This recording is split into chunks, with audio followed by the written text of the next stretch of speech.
Stefan Muza je novinar in zgodovinar, ki je doktoriral na Torinski univerzi s temo, v kateri je objavil tudi svojo drugo knjigo, ki je bila prevedena v slovenščino, prevedla je moja malenkost. In ki obravnava in je po moji oceni pravzaprav najbolj temeljita knjiga o 80 letih v Sloveniji. Res je, da strani svojih torinskih kolegov prav veliko strokovne pomoči ni imel, ker tudi sami večinoma sploh niso problematike poznali, je pa Stefano dejansko en redki, ki je pregledal vse dostopno arhivsko gradivo v Ljubljani in tako so mi pa se v bistvu tudi srečala, ko sem je še delala v arhivu in je začel zahajati v sredi 90 let v arhiv. Tako da se v bistvu s to sva se tudi dost debatirala, pogovarjala in tudi mogoče kakšne probleme predebatirala. Kot sem že rekla, je pa ta njegova knjiga dejansko dragocena iz tega vidika, ker obravnava ne samo drugo polovico 80 let in tisto dogajanje, ki se je hitro odvijalo tam od leta 87-88, ampak tudi to prvo polovico 80 let, kjer se začnejo ti demokratizacijski procesi in premiki in iz katerega se vidi, kako je pravzaprav dolga ta geneza na eni strani razkroja oblasti, na drugi strani demokratizacije Slovenije. Hvala, Nevenka, za povabilo. Jaz nisem vedel, da bom moral imeti predavanje tako v moji šepajoči slovenščini.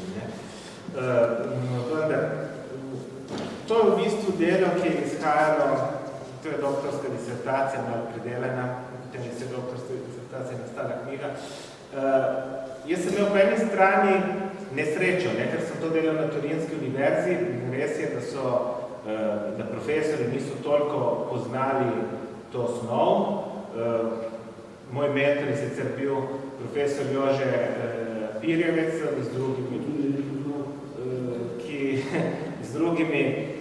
drugi so se pač zanimali za temo, niso bili strokovnjaki. Pa pisal sem jo tudi v italijanščini. In zdaj, to je po eni strani pa to je bila tudi srečna okoliščina. Ker v Torinski univerzi sem imel predvsem proste roke. V bistvu nisem imel nobenih predpostavk, nobenih velikih profesorjev, na katere bi se mogel pač naslanjati. In sem lahko tako precej prosto razmislil o tem času. Po drugi strani pa to, da je bila knjiga napisana v italijanščini za italijansko publiko, je pripeljalo do tega, da sem moral precej stvari poenostaviti. Oziroma, če pišeš o neki zadevi, v katere predpostaviš, da tisti, ki bojo brali, ne bojo nič vedli, moraš pač razložiti vse. Ne moreš pač misliti, da bojo imeli neko predznanje o tem dogodkom. To pa eni strani je zelo težko, ker v bistvu je težje napisati zelo jasne stavke kot zapletene stavke. To vsi mi, ko smo pisali recimo kakšen članek, vemo, kako včasih zapleten stavek, za zapletenim stavkom se skrije tudi neko našo konfuzno vizijo na dogodek. In tle pa sem jaz moral upraviti nekako vlogo prevajalca, v smislu, da sem nekomu drugemu pripovedoval eno zgodba, ki je pa absolutno posebna, kot ta, ki se nanaša na slovensko demokratizacijo in slovenska 80. leta, ki so zanimiva iz celo vrsto vidikov. To, ki se je dogajalo v Sloveniji, mislim, v Sloveniji je režim razpadel najmanj eno desetletje. In tako ta razpad se je tu dogajal zelo dolgo. Ne? Tisto, ko se je v Romuniji recimo dogajalo v eni noči, ali pa se je recimo v Nemčiji dogajalo par mesecev, na Češkem dogajalo v par let, tle je bil zelo širok proces, zelo kompleksen proces. In če gledamo nazaj in če pomislimo na začetek 80-ih let, ki je nekako zaznamovan s tistim prizorom na trgu revolucije v Ljubljani, ko smo imeli Titovo krsto pred skupščino in so tam ljudske množice jokale, če bi nekdo pomislil, da samo 11 let zatem bo nekdo proglasil neodvisnost, bi ga imeli za norca. Bi mislili, da je to nemogoče. Ne? Prav v tistih dneh je šla posebna številka dela, v kateri v naslovnici je bilo napisano Slovenci hočemo živeti v Titovi Jugoslaviji. Ampak kakšna je bila ta Jugoslavija? Ta Jugoslavija je bila socialistična, je bila sicer samopravna, ampak ta Jugoslavija je dala veliko avtonomiji republik in pokrajin. In v bistvu eno od vodilo slovenskih komunistov že od povojnih časov je bilo to, da ne vedno, ne za vsako ceno, ne povsod, ampak so igrali podobno vlogo, kot je igrala ljudska stranka med dvema vojnama, ko je v bistvu predvsem v Beogradu ščitila slovenske interese. To so skozi slovenske zgodovine v bistvu so določene prelomne točke, pomislimo na Kavčiča, pomislimo na še druge dejanja. In zanimivo, da v tistem času, po Titovi smrti, se je nekako slovensko vodstvo postavilo na eno zelo subversivno stališče. Zakone je treba spoštovati. Zakone in ustavo je treba spoštovati. V trenutku, to, ki danes se zdi samoumevno, tudi danes tako relativno, ampak recimo, naj v demokratični družbi zakoni bi bili napisani zato, da bi se spoštovali. No, v takratni Jugoslaviji zakoni, ustave in cel ta aparat je služil bolj kot programski dokument, kot pa kot neko dejansko vodilo, ki se ga moramo držati. S politično voljo, če zakon ni bil v redu, se ga je dalo spremeniti. Ampak zakaj ta slovenska obsesija do spoštovanja zakonov in predpisov? Ker prav ti zakoni in ti predpisi v času izredno napete situacije, ko je Jugoslavija spremenila svoj geostrateški položaj. Jugoslavija do nekako 80 do 70 leta, do Titove smrti, je bila nekako neka majhna velesila. Po Titovi smrti je spet postala marginalna. Po eni strani, zato ker je takratno jugoslovansko vodstvo ni znalo izkoristiti priliko, ampak recimo tako na mednarodnem parketu mogoče zadnja velika poteza Jugoslavije bil prav ta Titov pogreb. Mislim, da je še zdaj med množičnih pogrebov v zgodovini. Nabralo se je veliko državnikov, delegacije in tako naprej. Zdaj pa jugoslovansko predsedstvo v taki sestavi, kot je bilo, in sama Jugoslavija ni znala potem izkoristiti recimo tisto zadnjo priliko, ki jo nekako imela. Ampak tisto, kar je bilo zanimivo, in prav zakoni so bili za Slovenijo garancijo, da se bo avtonomija, ki se je nekako izborila v Jugoslavijo, tudi ohranila. Slovenija je bila v zelo zanimivih položaj, ni bila samostojna država, ampak Slovenci niso nikdar imeli toliko državniških simbolov kot takrat. Imeli so svojo republiko, imeli so svojo zastavo, imeli so svojo skupščino, imeli so cel kup državniških atributov, ki prej v zgodovini v nobeni drugi, kako bi rekli, državni formi niso imeli. Ne? In imeli so kontrolo na svoj teritorij. In kar močno avtonomijo. In je bilo zanimivo, da ta obsesija do teh zakonov se nekako izkaže tudi na leta 82 na Kongresu Zveze komunistov, ko slovenski komunisti z Marincem Dečelom zgubijo ogromno časa prav v debati okrog sprememba statutov, sprememba te formalne spremembe. Ne? Na končni tiskovni konferenci pred novinarji drugih jugoslovanskih republik, ki so ga spraševali zakaj, ne? Mislim, kaj delate? Mislim, v čem je? Niso bili navajeni, da bi bila tako goreča razprava o nekih formulacijah. Ne? In Maric pravi, ja, veste, nekako, zdaj ga citiram na pamet, nekako očeti naroda so odšli, nimamo več Tita, nimamo več Kardelja in zdaj se moramo nanašati na zakone in na pravila. In vse to se je dogajalo v zelo konfuzni situaciji. V zelo konfuzni situaciji, kjer je nekako Jugoslavija v 70-ih letih se je veliko razvila, nekako režim si je kupil socialni mir s tem, da je dvignil standard po obračun z liberalci. Tako včasih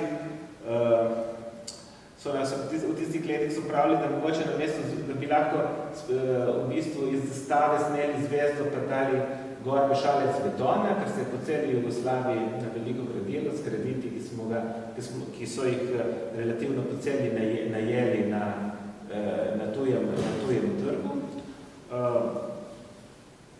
Vam sam spomnim, da se je takrat gradila nuklearka, Cankarjev dom, Feni Obrovac in cel kup drugih projektov, medtem ko so državljani pa so se ukvarjali, dober del državljan pa se ukvarjali z graditvijo svojih hišk okoli po Sloveniji in po Jugoslaviji. To je nekako tudi depotencializirano tisti zelo močen politični moment, ki je, mislim, ta državni udar, ki ga je nekako ki so ga nekako stare sile v 70-ih let potem izvedli, ko so čistili z liberalci, ne? In nekako se je družbo sredotočila na druge stvari. Ne?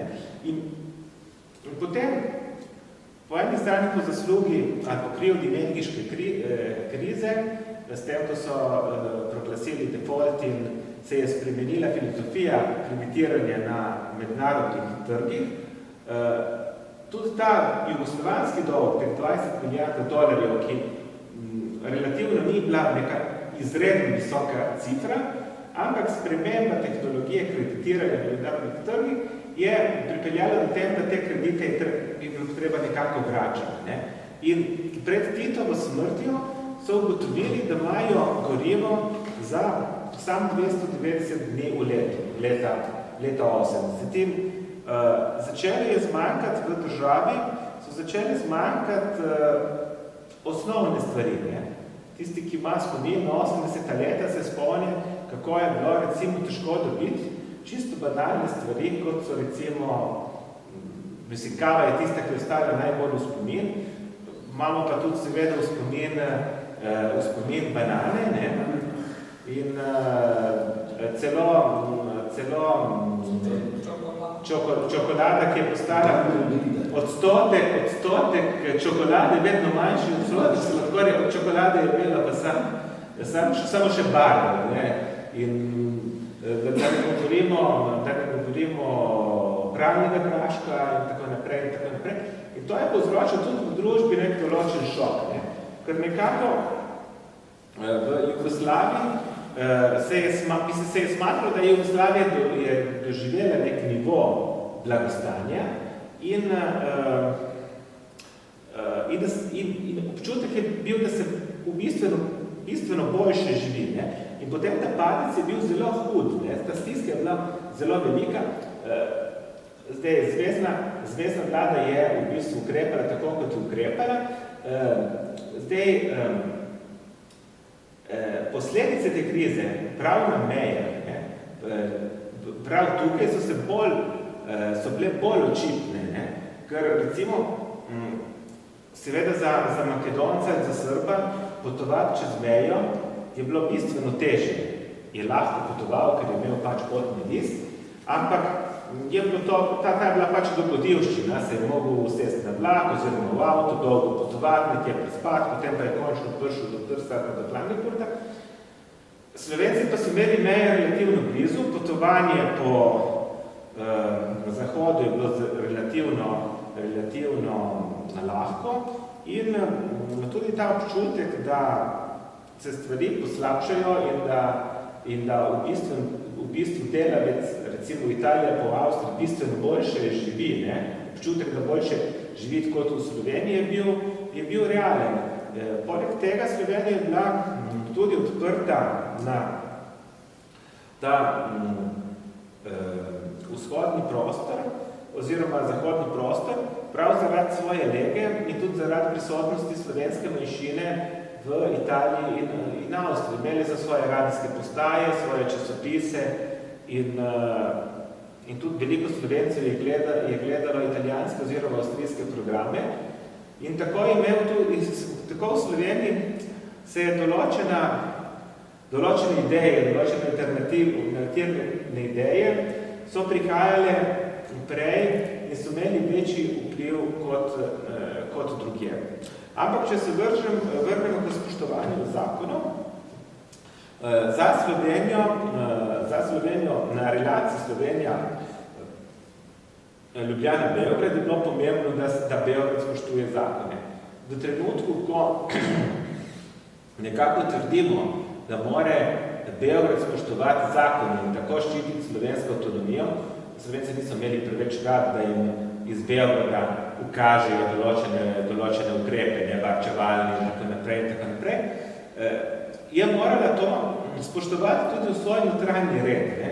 Zdaj, v socialističnem, v slovensko zakonodajo, sloboščine so bile nekako predvidene, ne? Tudi svobode izražanja, dokler ni šla proti ustavnega reda, proti socializmu in tako naprej. Ampak zdaj, kaj je to, kje je to meje, ne?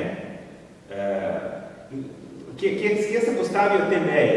In potem se je to v družbi nekako postopoma odprlo, stvari so se začele dopustiti in je bilo možno recimo, da Matevž Krivic objavi svojo slavno kritiko trojnemu funkcionarju in se ta kritika, ki drugače v 50 letih sigurno ne bi bila objavljena, se objavi. In slovenska družba počasi se odpira in tudi v sami zvezi komunistov počasi imajo občutek, da tudi člani zveze komunistov ne sledijo več sami, niso več tako disciplinirani, kot bi si jih oni želeli. Ne? Te kritike so začele kapljati z vseh stranih, če pomislimo, kaj se je dogajalo leta 1983 z skupne jedra, šolska reforma, ki je terjala neko uniformno poučevanje po vseh republikah. Kritika je izhajala prav iz uradnih krogov. Tako da se je tam demokratizacija družbe dogajala na eni strani vzven in to je recimo v začetku 80-ih je zelo šokanten za režim pojav punka, ki ga ne razumejo, ki ga tretirajo kot neka deviacija. Po eni strani pa prav ta punk, ki se pojavi iz punkarti na slovensko sceno in cel kup drugih slovenskih bendov, dobi nekako svojo institucionalno platformo v Zvezi mladine Slovenije in bolj kot v Zvezi mladine Slovenije v takratnih časopisih slovenskih mladincev, od Mladine do Radio Študent do Tribune, v katerem začnejo razmišljati in tle se naslanijo že na teorije iz 50 let, ko se je recimo v Jugoslaviji in ne v drugih komunističnih državah dopuščalo recimo jazz, rock in cel klub glasbenih pojavov, ki drugje so bili nezaželjeni. In prav v razmišljanju okrog punka, okrog svobode umetnosti, so se znotraj teh časopisov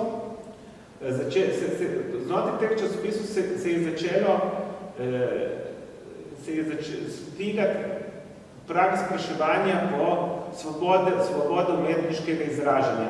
Zdaj, v trenutku, ko jaz trdim, da umetniško izražanje mora biti svobodno, korak do nasplošno svobodno izražanje, do svobode govora in tako naprej, je zelo majhen. Po drugi strani je bilo tudi zelo zanimivo, kako fenomen nove revije se je dogajal znotraj sistema. To ni bila revija, ki pač, zdaj vam ne bom razlagal, vam nima smisla, da razlagam o 57 številki in pomen za slovensko nacionalno vprašanje in tako naprej, ampak pobuda je nastala nekako v okviru sistema. Sicer pobudniki, ki so bili kritični do takratnih revijah, so izpeljali cel postopek in revija je bila financirana znotraj sistema, ni bila tiskana, ne vem, v ilegali. Tako da v bistvu sam sicer je bila kontrolirana, režim je poskusil postaviti svoje urednike, ne?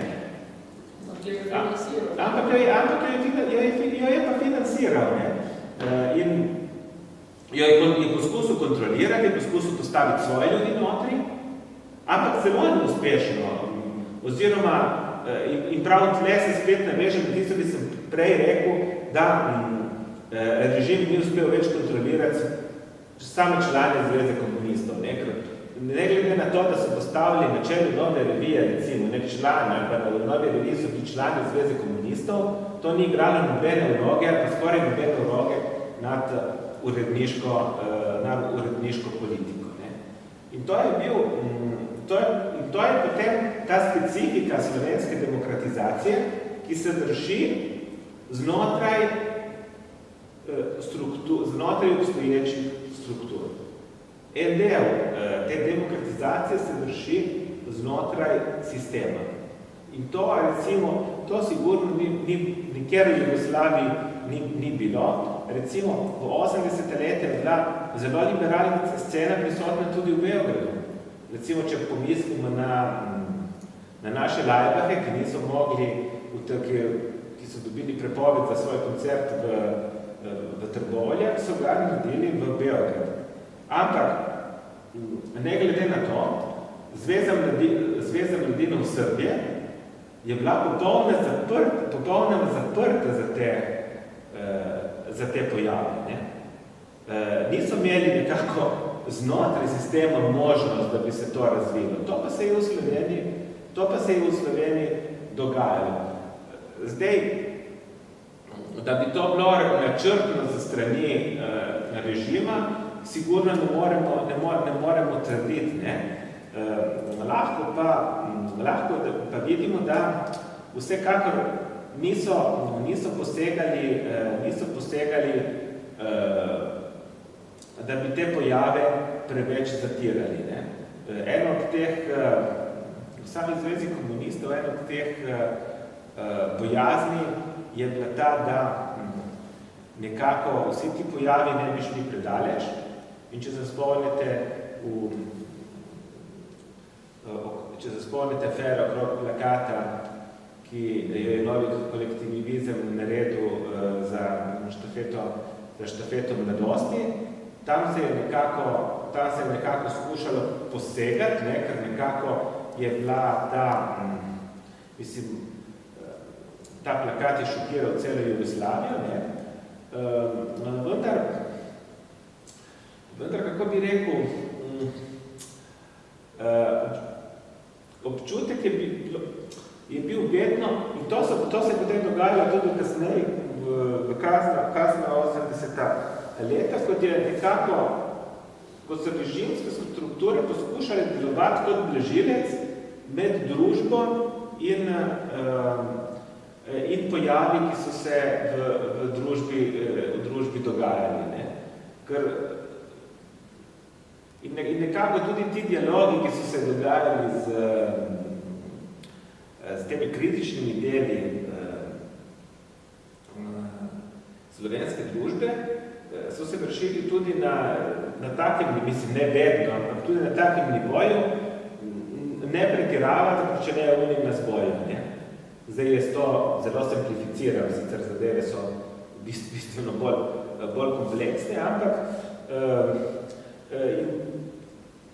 zanimivo, da nekako občutek so imeli, mislim, da so imeli slovenski komunisti na koncu občutek velike osamljenosti, ker so v bistvu ugotovili, da se je družba demokratizirala do te mere, da so postali manjšina v družbi in bolj so nekako tudi spretno izpeljali ta 14. kongres Zveze komunistov Jugoslavije, s katerim so odšli in s tem tudi nekako rešili svojo prisotnost na slovenskem prizorišču po volitvah. To so nekako ti glavni poudarki. Ne. Zdaj, jaz bi še par besed izkoristil priliko, da povem še tako par splošnih besed. Ne. Jaz sem najprej bil novinar, kot je ugotovila Nevenka, potem sem se 3 leta intenzivno ukvarjal za zgodovinopisje, zdaj sem ponovno novinar. Zdaj med zgodovinopisjem in novinarstvom mogoče niti take razlike. Ne. Zgodovinarji pripovedujejo preteklost, mi pripovedujemo sedanjost, s tem, da imamo po eni strani vsi dolžnost, da preverimo podatke, o katerem pišem, da se ne nanašamo preveč na en sam vir, ker eno problemov in pri novinarstvu in pri zgodovinopisu je prav to. Mislim pa, tako, včasih berem članke in tudi zgodovinske knjige in mislim, da je največji greh in novinarjev in zgodovinopiscev, da so včasih, mislim, da znajo biti zelo dolgočasni. Mislim, da je treba biti smislu za zgodbo. Zato, da moraš pripovedovati na eno zgodbo in jo moraš pripovedovati sicer verodostojno, ampak ta zadeva mora biti tudi za bralca mora biti zanimiva, tako da v bistvu jaz bi se izognil zgodovinopisju ali pa novinarstvu, ki nekako zgleda kot zapisnik seje Centralnega komiteja leta 1972. Tisto, kar mi še bi poudaril, da sicer za zgodovinsko delo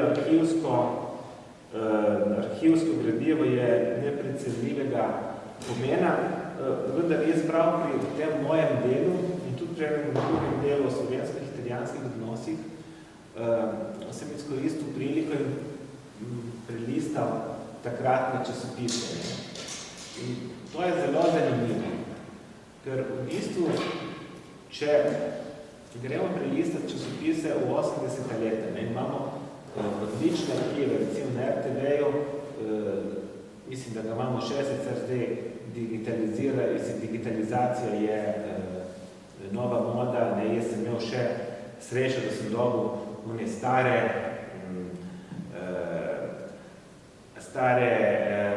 te škatle polne časopisnih gradiv, ki so bili razvrščeni po argumentih. In recimo, če gledamo, kako se je pisalo v Jugoslovanski narodni armiji. In ponavadi en novinar je pisal tudi desetletja o Jugoslovanski narodni armiji. In če konč 70. leta ali pa recimo v začetku 80. leta se je v slovenskih časopisih entuziastično pisalo o Jugoslovanski narodni armiji, nekje proti sredini 80. let je ta kritičnost do armije bila malo višja, oziroma članki so bili napisani z več kritične distance in konca 80. leta pa so že bili sovražni. Tako da v bistvu ti daje tudi zelo zanimiv pregled o spremembah v družbi. Zdaj, če je novinar povzročil spremembe ali če se je novinar sam prilagodil družbenemu duhu, o tem bi lahko razpravljal, mislim bolj drugo kot prvo, ampak je tudi, mislim, zanimiv podatek, ko se ukvarjamo, da časopisi so lahko pomemben vir prav zato, da imamo pod kontrolo družbeno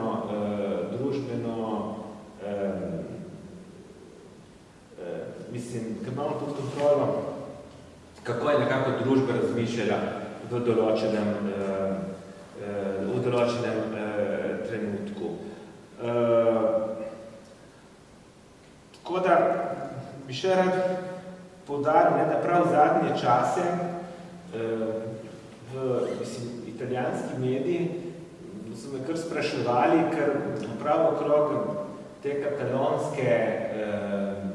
katalonskega referenduma je bilo veliko se je pisalo o slovenski poti. Nekako se je usporejal ta katalonski proces z slovenskim. Jaz menim, da sicer res je, da so Katalonci imeli tudi kakšnega slovenskega svetovalca, ampak mislim, da tle razlike so očitne. V slovenski proces samosvajanja je konsens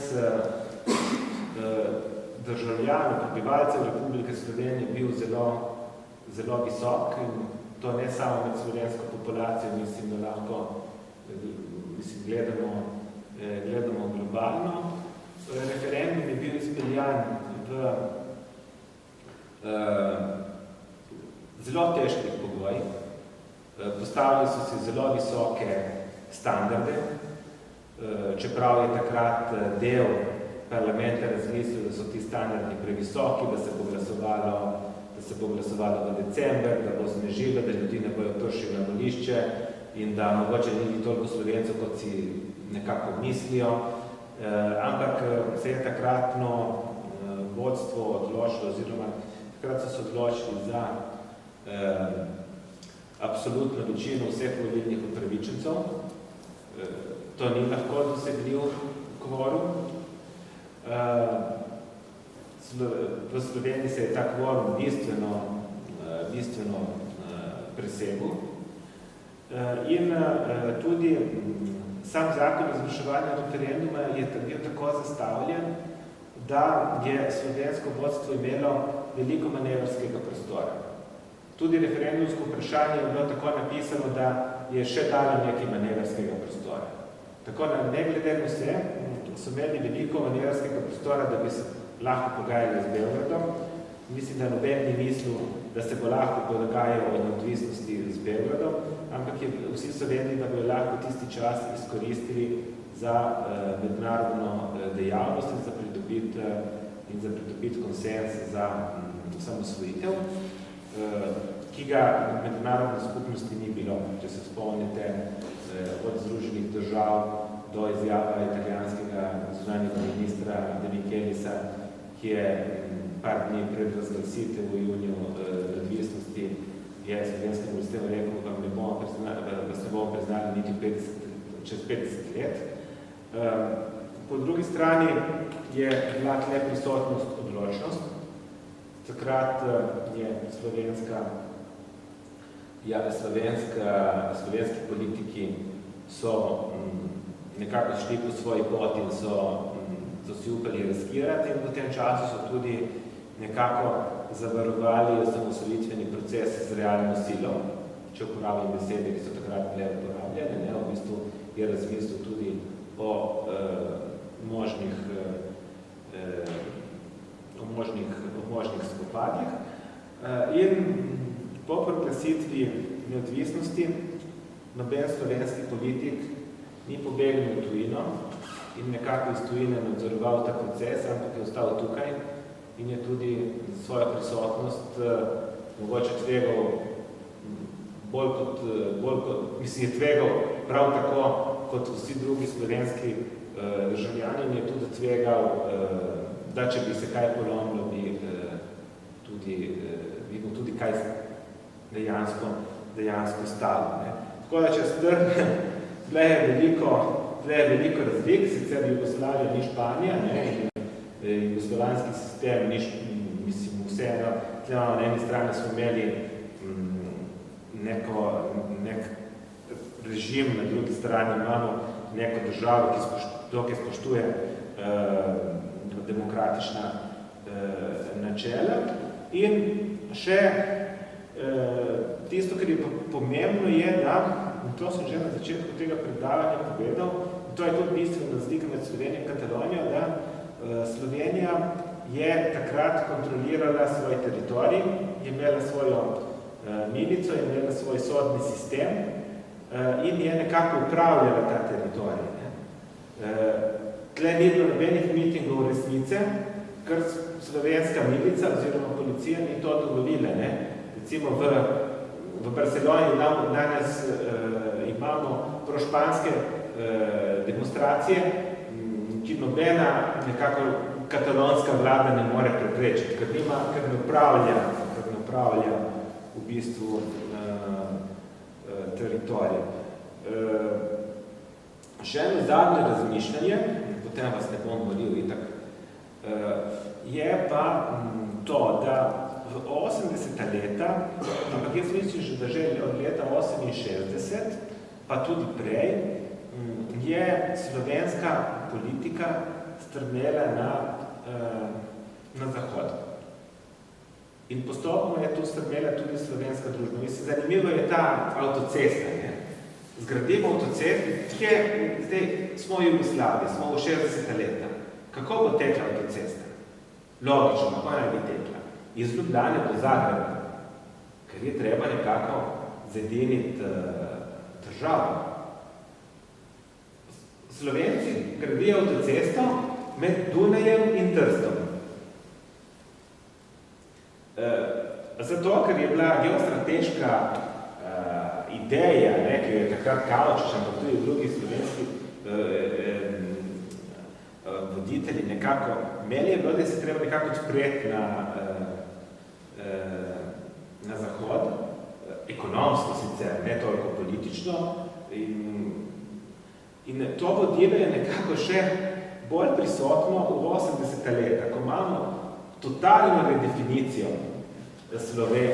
slovenske identitete v okviru Jugoslavije. Če do 70. leta so peli od Vrtara pa do Triglava, ponositev sred Balkana in tako naprej, ta pesem počasi pojenja v 80. leta in slovenska družba nekako na novo nazna cel kup simbolov, ki jih je prej opustila.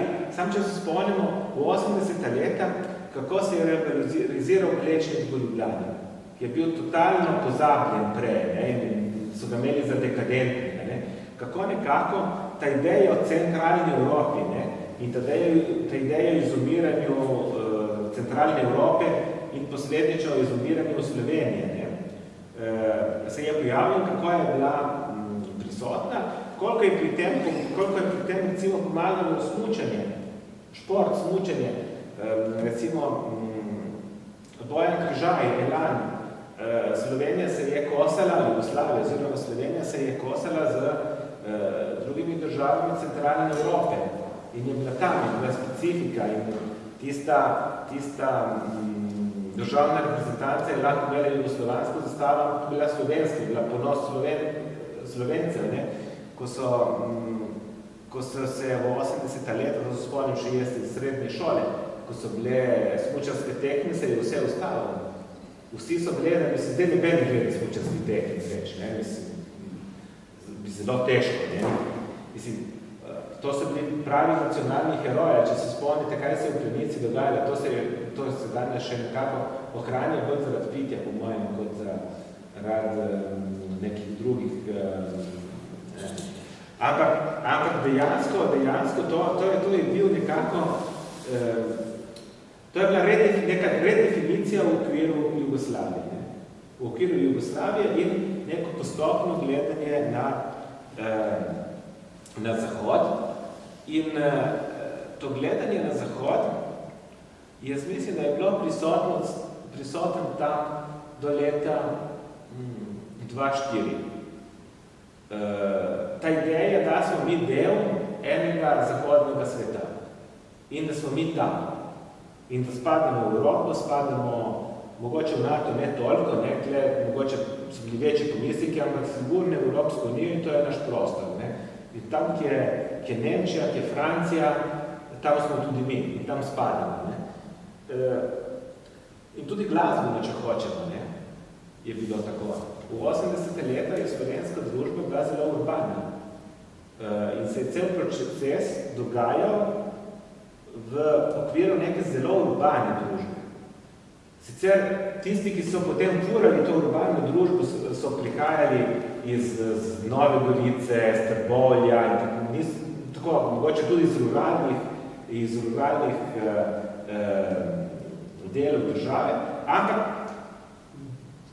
imel so občutek, da imaš nek proces, ki ga pelje neka urbana družba, da je Slovenija zelo urbana družba. In ta občutek so ga imeli tudi nekje, tudi drugje v Jugoslaviji. Ne? In če pogledamo tudi, kaj se je glasbeno poslušalo v tistih letih, ne? Kaj je bilo recimo, kakšen bil sound, ki je nekako peljal ta proces. In danes sem se peljal do Ljubljane in na en jump plakat je reklama za koncert Ribje čorbe in na drugi jump plakat je reklama za koncert Lepe Brene. In če gledamo tako, ne, zadnjo sem se z ženo, se mi je zgodilo, da sem se par dni zapored peljal do Ljubljane, da sem se sprehajal pod Šercem in prvi dan so igrali eni trubači in drugi dan je igral en gospod v Narodni noši. Zdaj, težko se predstavljam, da bi to bilo v 80. leta v Ljubljani. Ne? Tako da jaz mislim, da po nekako ves ta proces, ne, do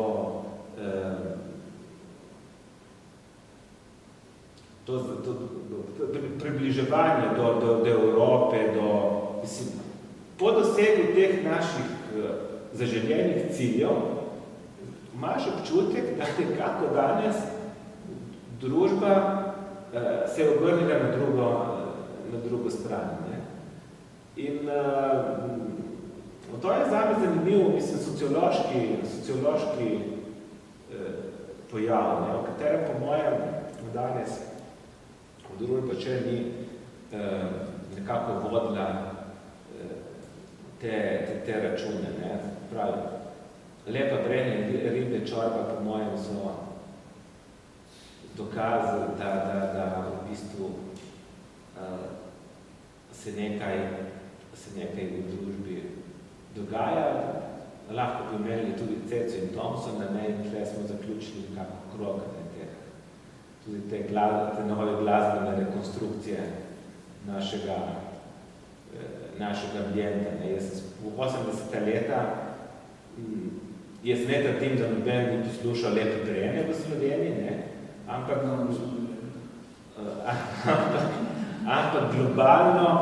globalno nekako so si želeli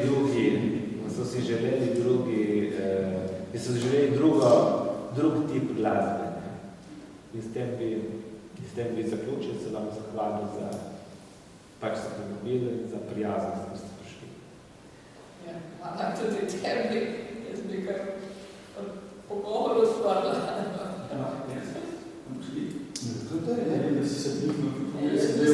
Sam nekaj bi dodala v to zadnje.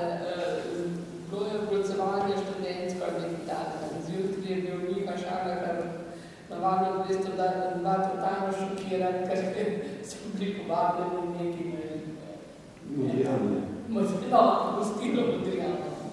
Tu ima Stefano prav, mislim, ta družba slovenska se je, kako bi temu rekel, deurbanizirala, če že hočeš, pa da bom rekel, pokmetavzila se je, mislim, to sicer grda beseda, ampak res je, v 80 letih mladi ne bi poslušali, z tistim sistemom Aleksa, bi proti avselikom nastopali in tako dalje. Danes je pa to, nacionalni simbol in nacionalni ponos. Dobro, avselik. Je v redu, kakorkoli, kjerkoli tako imenovana narodna zabavna Ruska ni imela šanse, da bi se vse samarili vsega. Ampak dobro, to je en drug proces, mislim, 80 leta so bila seveda res, kot je rekel, čisto prav, mislim, ta evropizacija je zajela Jugoslavija, seveda, ampak tudi zlasti v Sloveniji, ampak tu smo bili še druge silnice, ki so na to vplivali. Jaz bi imel na zagotovitev vprašanje, ampak jaz sem zanimanje poslušal, ker jaz imam toliko prilike kot kolegi v Ljubljani, da so malo bližje nekim virom in tako dalje. Jaz imam veliko prilike poslušati nekoga z drugega zornega kota, pa ne zornega kota, ki so kot bolničen verjetno ideološko, z druge strani meje, ki mogoče gleda drugače kot znotraj nas, ki bolj ali manj toliko vem, pa se bolj ali manj dve, recimo nasprotne, ena nasprotna stran, druga ne vem, kam bi dal, kregajo okoli nekih stvari. Tako da mi je zelo zanimivo, da slišim, kaj nekdo, ki recimo ne živi v Sloveniji ali pa recimo na meji, kako gleda na to zadevo, tega hvala, da sem dobajen to tako pogled nekoga, ki recimo manj geografsko drugače gleda kot recimo mi. Pa tudi tisto, kar sem rekel trditev. Jaz mislim, da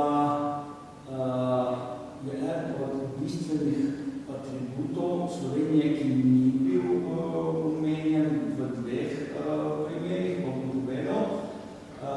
Bi bil atribut Slovenije naštet grb, zastava, manjka pa tudi verjetno najpomembnejši element. Slovenija je imela svoj vojsko, ki se ni imenovala Slovenska vojska, ampak se imenovala Teritorialna obramba Socialistične republike Slovenije. Ne vem, ali se to načrtno namenja, ali kako, ampak jaz mislim, da je to drugi najpomembnejši element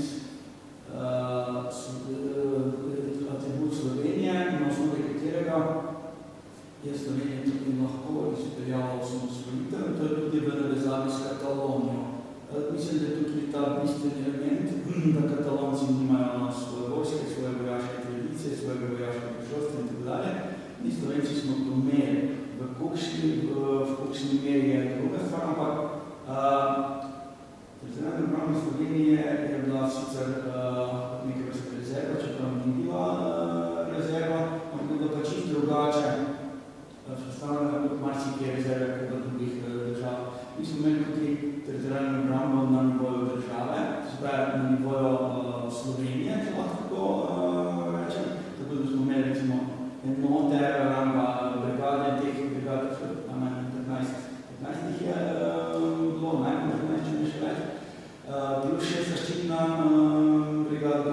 specialne enote, kar precejšna sila, ki se je tudi armija, se pravi pa redna vojska na nivoju države, to je dolga tema. In kaj še najpomembnejše, ta teritorialna obramba je imela svoje enote tudi na ravno občin. To je pa čist nekaj posebnega in ravno zaradi tega je nazad imel to vojsko rad, če odmislimo, da smo zgubili svoje vojsko leta 1. marca 1944 in tako dalje. Tako da to je bil tukaj močen atribut, ki se ni omenil, pa mislim, da je to zraven referenduma, ki je bil seveda zelo velik odstotek in je tisto, kar smo omenjali seriji v zvezi z referendumom. V zvezi drugi najmočnejši argument pa je vsekakor teritorialna obramba, za katero jaz osebno mislim, da je to en najpomembnejših slovenskih projektov v zgodnji slovenski zgodovini. In ravno mislim, da Katalonija je kratko potegnila to, če delamo primerjavo za Slovenijo, da ni imela svoje vojaške tradicije, niso imeli za svoje, ker niso imeli vojaške tradicije, niso imeli vojaške šole. Mi smo vse od tega nekaj imeli. Tukaj je bilo zdaj to veliko, je druga stvar. Ampak, če bi Katalonci timo mene vprašali, bi rekel, poslušajte, vi se delo zelo enostavno, bi boste razglasili svojo državo, španski predsednik bo poslal 5 kriminalistov, vse vaše šefe bojo strpali v marico, ali kako se po njih marica reče, in je zadeva zaključena. Ker smo pa mi imeli svojo vojsko, ki je bila predstavljena pred parlamentom, ki so imeli na parlamentu protiletalska sredstva, pa smo imeli vse ceste zavarovane. Jaz recimo osebno sem ravno v času vojne ležal v Krakovskem gozdu in so me komarji napadali tako, da ne rečem, da tudi to po stolici, ki držijo. Oni tega niso imeli, pri nas tudi ni bilo proti demonstraciji, kar je seveda bilo rečeno in to vemo, da je bila akcija Sever, da noben ni mogel ne v Ljubljani, ne v Ljubljani priješi. Tisti 5 Ljubljančanov Srbov, ki je protestirali v Ljubljani, so jih pospravili pa da zveženi. Tako da mislim, da je tukaj zelo pomembna zadeva, da ti imaš nekoga, ki tvojo voljo obrani. Kaj ti pomaga, če ti reči, ja, jaz sem najlepši, jaz sem najboljši, kako pa priti, tam pa te lahko tukaj rušiti pritisne, reče, viš, nisi ti najlepši, jaz sem najlepši. To zdaj ni znanstveno usporalnice, zato sta bistvo. Če ti imaš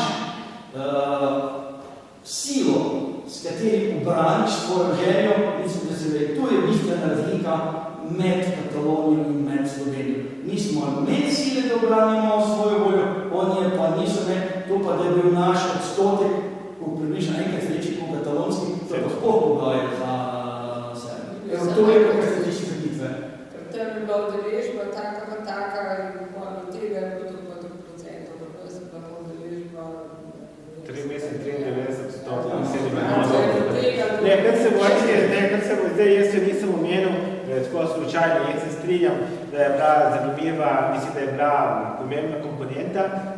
Zanimivo je tudi to, da slovensko vodstvo že od leta 86, ko so se ustanovili te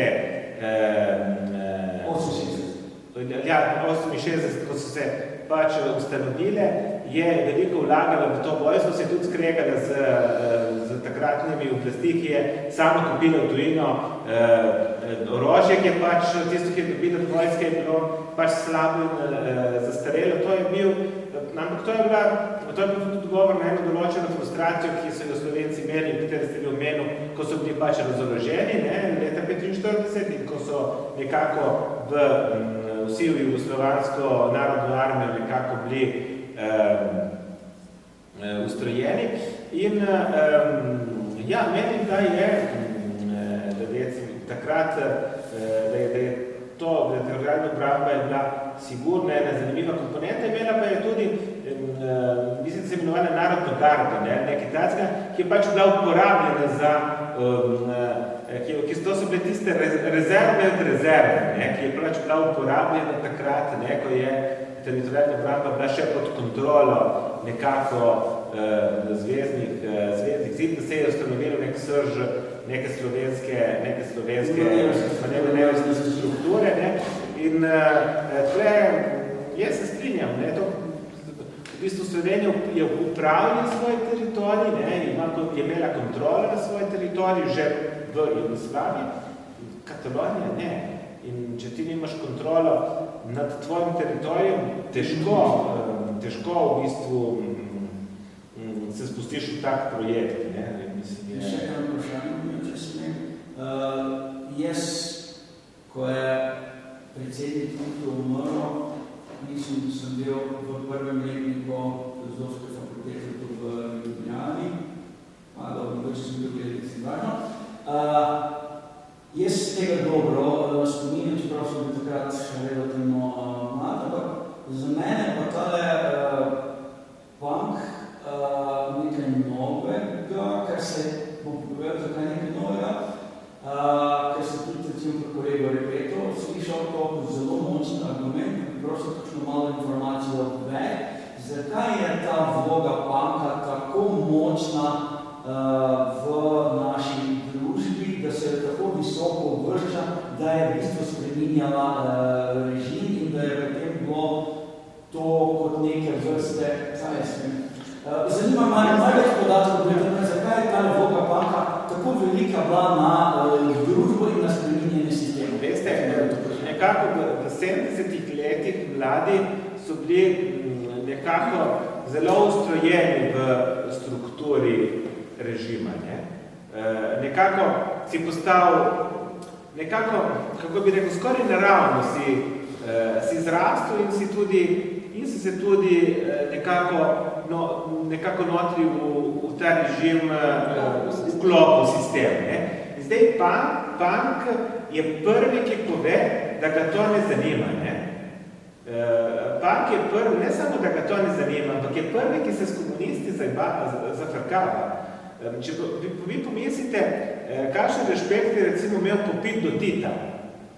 In mislim, tudi kako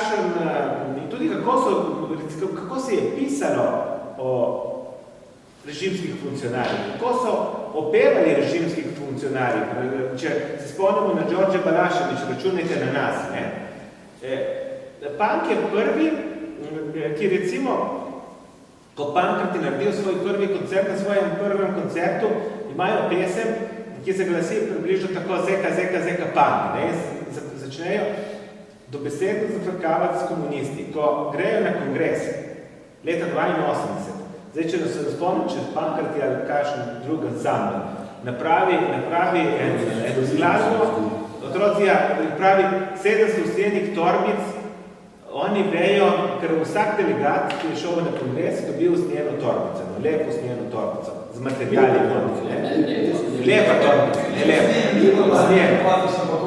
In oni so tam naredili to pesem, v katerem pravijo, zdaj citiram na pamet, 700 usnjenih torbic, vejo kraj perspektivno, vejo vse rešitve in tako naprej.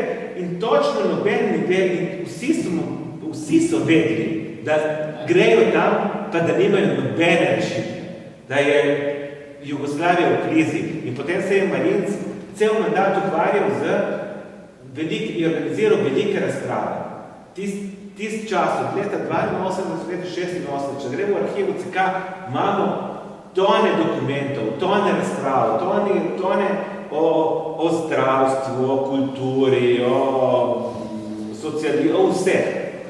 Ampak iz vseh teh ogromnih razprav se ni obrodilo potem nič. Ne? Ni bilo nobene rešitve. Ker po eni strani to, po drugi strani to je vplivalo tudi na poročanje, ne? Ker so novinari se začeli ukvarjati z temi fenomeni. In zdaj, ko pišeš o punku in ko pišeš o temi fenomeni, je težko biti nekako. Veste, za takratne novinarje so mislili, da morajo biti družbeno-politični delavci. To pomeni, da novinar skupaj s politikom nekako tvori politiko. Ne? In vloga novinarja je ta, da novinar ne samo, da napiše članek, ne samo, da pride tukaj in da pripoveduje, bila je ena prezvezna razprava, je bilo 5 poslušalcev, ne? Ampak da tudi razloži, da tudi poda nek socialistični nauk na vsem tem. Ne? In zdaj, ti novinarji, ki so v banku poročali, ne, pri Mladini, pri Radiu Študentu, pri Tribuni, so začeli pisati o koncertih. Ne, in po eni strani, po drugi strani pa so začeli tudi oni zafrkavati voditelje. In na to niso bili navajeni.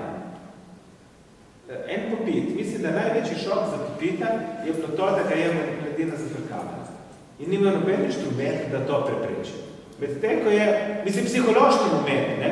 Vi razumete, vi ste cel čas v subordinirani položaj pred vašim direktorjem ali pa pred vašim nadrejenim.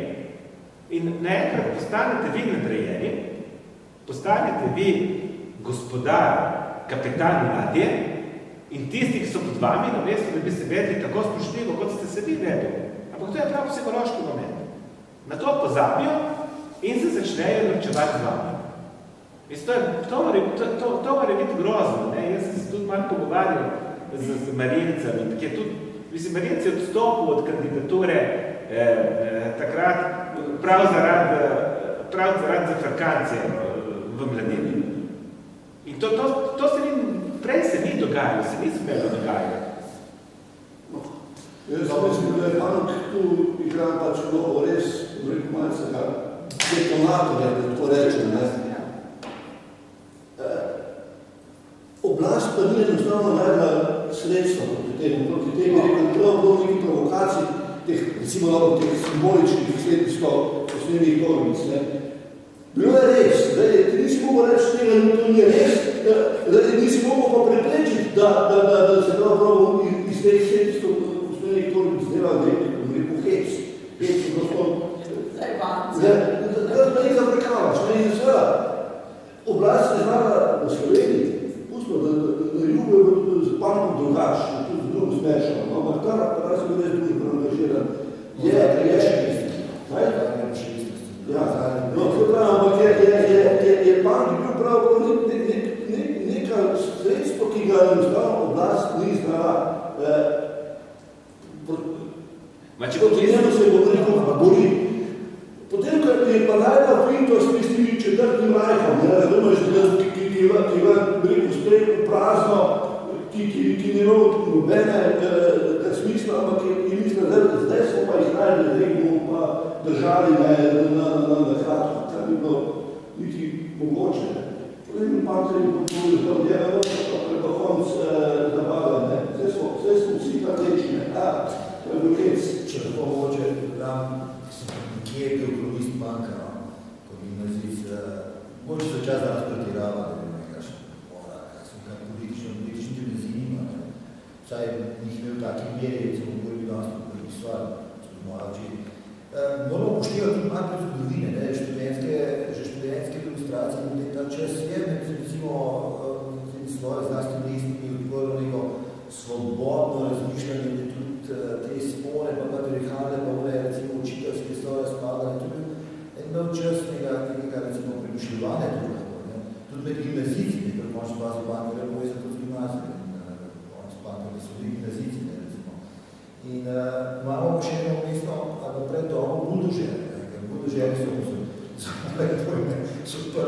mogoče še bolj kot zamor, da ko pripravljajo teren, na drugi strani, če pomislimo, jaz nisem videl zaznal, da bi Trstno, recimo, tak Bank, ali pa Gorica, da je bližna meja, da smo hodili čez meja, niti Avstrija, celo vse, kaj se je ustvarjala, kako si ti rekel, neka urbana, zelo urbana kultura, ki je bila manj domaca skoro ista kao London. Vse spisal se je prej igrali, ali vse, kaj že bil komand, njihov glavni komand.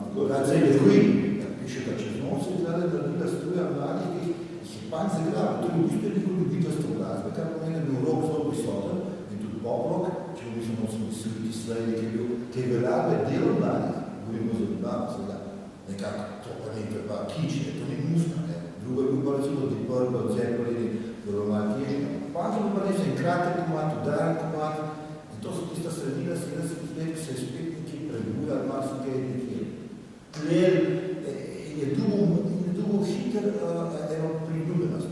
Sredno večeno. ista scena bila, ali pa podobna scena, kot recimo slikano kvadrofonije od Hujo, ne. Imaš šminkarja, zamestnica, ali imaš rokerja, recimo, ne. Gimnazije so že bile Šubička, recimo, kot centralna, deloma Bežnika, vsaj Šuma in Medec in ta scena, ki je bila tukaj z Plečnikovim trgom, Grilaši, recimo, so bili šminkari klasični, tukaj se je rokerski srecijo, oziroma znotraj roka pa še pankeri. To vse je neki tled. Seveda, ker je bila pa partija tu skrbnica morale, pa to postane se prav zelo vprašljivo. Jaz se spomnim, recimo, na Šubi smo imeli učitelje sociologije, ki znali govorilo sporto o socialistični, torej v samopravnem sistemu, dobro, slabo. Nisi tudi priprivodil vpliv. Nisi tudi vpliv, ampak debatira, prosto debatira, ne? Ta kritika je prisotna tudi drugačna ulici, na avtobusi, malo to ste bili na drugi strani, te sistemi, ki so prinašali na splošna kritika, brez novinarja. Novinarje moramo paziti, kako je zapisano v ulice, pa novina. Jaz mislim, da čas je bil res, ali pa ta okolje je bilo popolnoma drugačno, kot bi si želela in partija, ki ni imela več, jasno ni imela več neki učiti, to je bilo recimo seveda boleha, sploh proti koncu 70-ih, ki se je ta scena bolj razširila. Po eni strani se skušal se ostrovati, če se še pa svoje naprave. In v školu, recimo, se je pa to, mislim, ta nacionalizem je pa bolj, da se po školu izkaz v 80-ih. Slučaj je, ok, dobro je mogoče vzeto bolj zato, ker je pač bil novinar na slovenski šport, recimo, tam je bil pa kolektivni šport. Tam je, recimo, se mogla Olimpija postati za zvezdo Partizan, tam je bil pa handicap, kjer se dobro Olimpija izpadla iz futbola, pa so gusanci rešvali, recimo, očemeni buza, ne stavni buza, rešvali, da je še edin šport, ki je imel, ali pa klub, ki je imel, pa recimo tukaj konflikt, pa se to zanimivo, se nikda niti ne poudarja, je bil pa hokej, ne hokej na ledu, pa ne zato, da zdaj se... Kjer so Slovenci, kot to del, ne? Pa pazi, hvala, ti ljudi, ne, moment,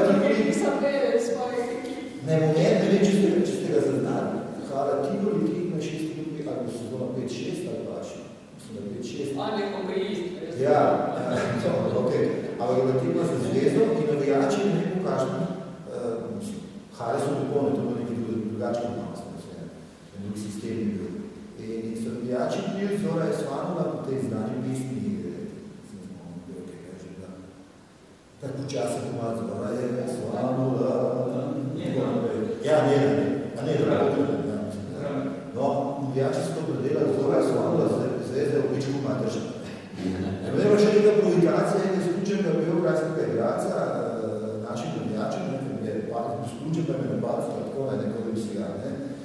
In seveda so znoreni, so hotel prevrniti klop in se ustrašili, izbežali iz kazenskih klopi na svojo, so hotel kar v garderobe oditi in so spraznili dvorano.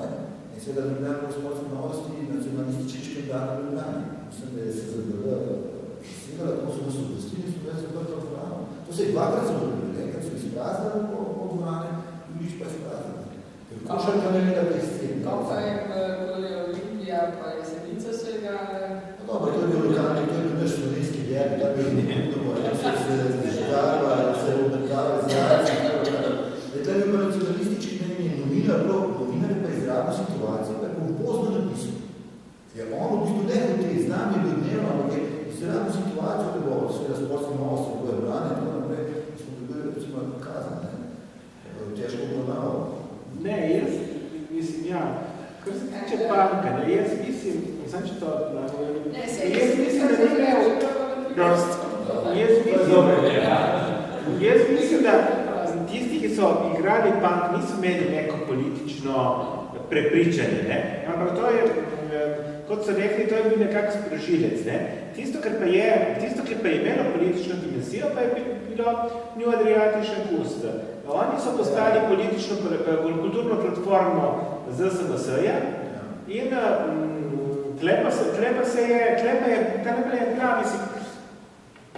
je bila alternativna politična platforma, ki je pripeljala do onega znamenitega plakata, ne? In do onega projekta Štafete mladosti, ki za spomnili so čudovit projekt, kako štafete je mogla Striglava priti dol, nek spektakel, mislim, absurd, ne?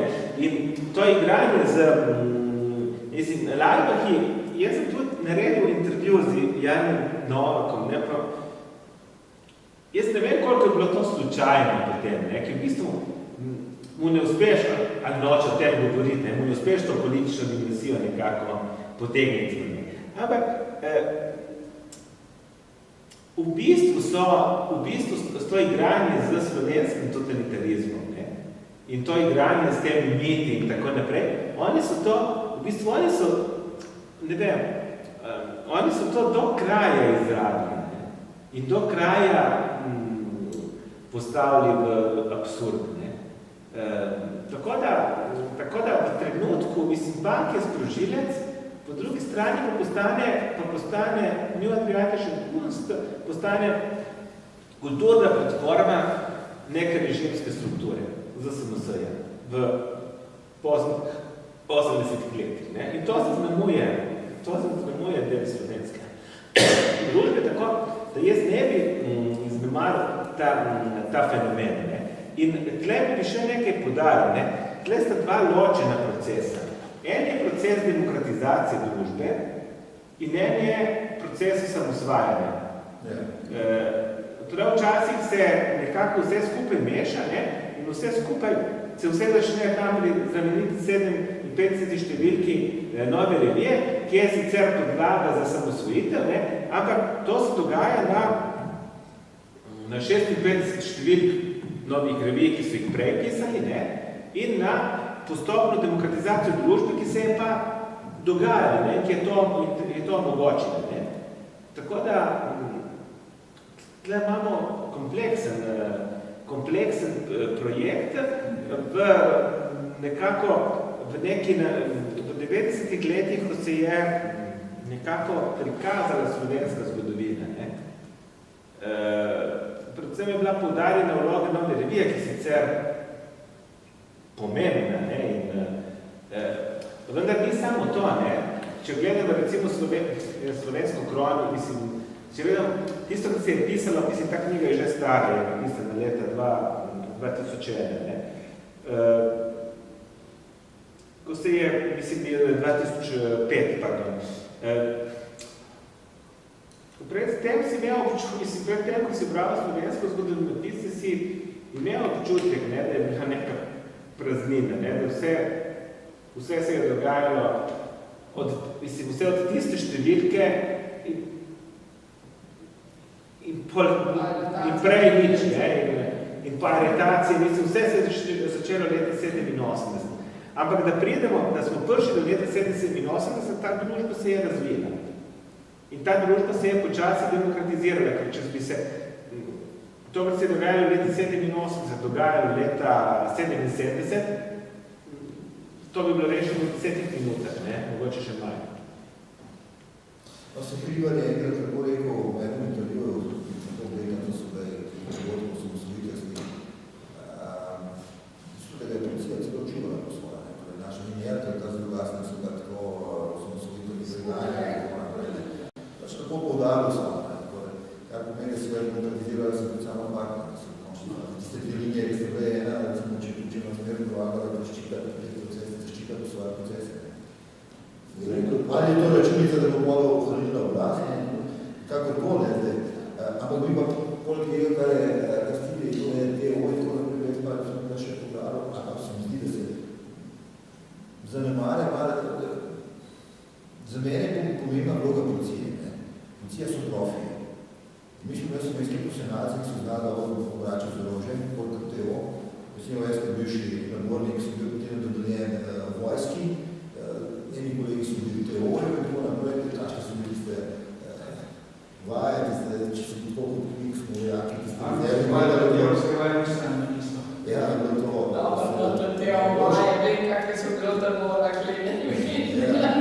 Ampak ko so še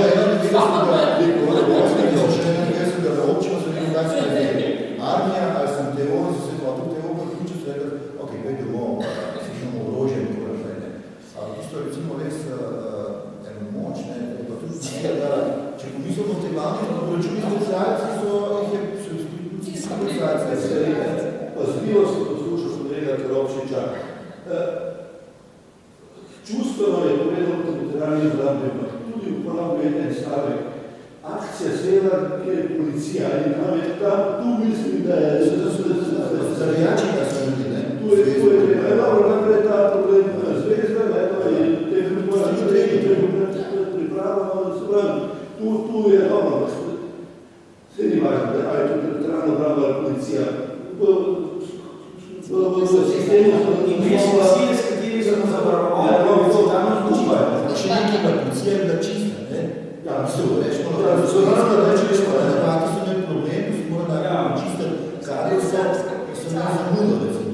Nekaj je bilo načela, pa nacionalna čista, ja.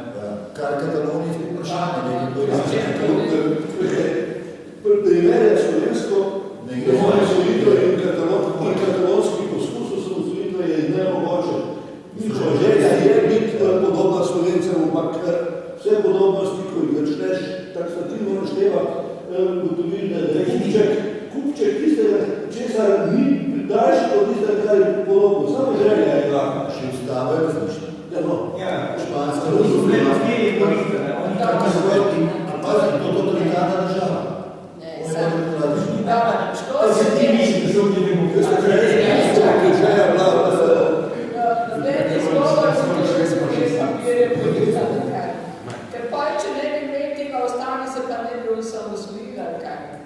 Ne, lažje je bilo. Ja, lažje je bilo, ampak je tudi... Ne bi se. Jaz sem prepričan, da se ne... Prej sem dobro slišal, da je Marinc načrtno želel imeti papirje urejene, po so me kritite, ker je rekel tako, ne, ja, prej je vse to Tito rekel, in zdaj pa nekako novenega, ki bi to razvite, zdaj pa lahko se to zati.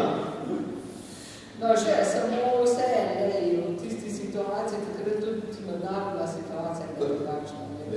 Sicer so, bom rekel, opozicija ali kakorkoli se imenuje disidenti, ali kakorkoli so se kasneje imenovali, ali oporečniki, ne vem kaj, kakor sem hočel nas imenovati, brcali predvsem nekatere pravnike, partijske pravnike, Cilija Ribičiča, in jih ne rekel, da je ostalo vrnitek.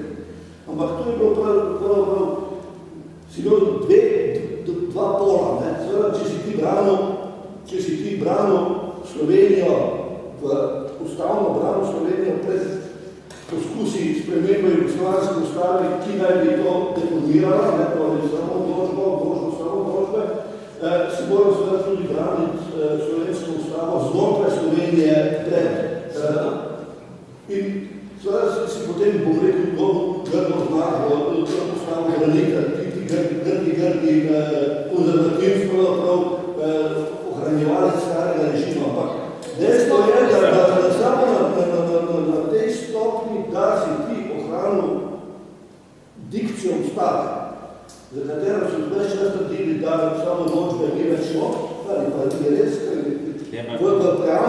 v dolgi preambuli, odnosno v prvem poglavju, ki na koncu katerega ni ven prebrano, piše, ta uvod je del ustave. Pika. In potem se še nekaj našli. Je tam samo odločba na dolgo in široko razložena. In ta samo odločba se je vleče od prve ustave, leto 46. Slovenija se je osamosvojila na podlagi ustave, ampak je za osamosvojitev tudi kršila ogromno členov iste ustave. Ker v tisti ustavi je bila bila podarjena bratstveno jedinstvo, vodilna vloga, Zveza komunistov, in tako da, kar se tega tiče. Kar se tega tiče, spoštovanje ostave, bilo Če bi Katalonci, mislim, da če bi v Španiji, mislim, da je tako lahko se osamosvojiti, pa bi to Baski še kdaj dajmo. Katalonci so se tukaj močno predsedili. Baski bi to že pred 50 leti. Ideja je pa dobra, Rodimo. Prvo je pač.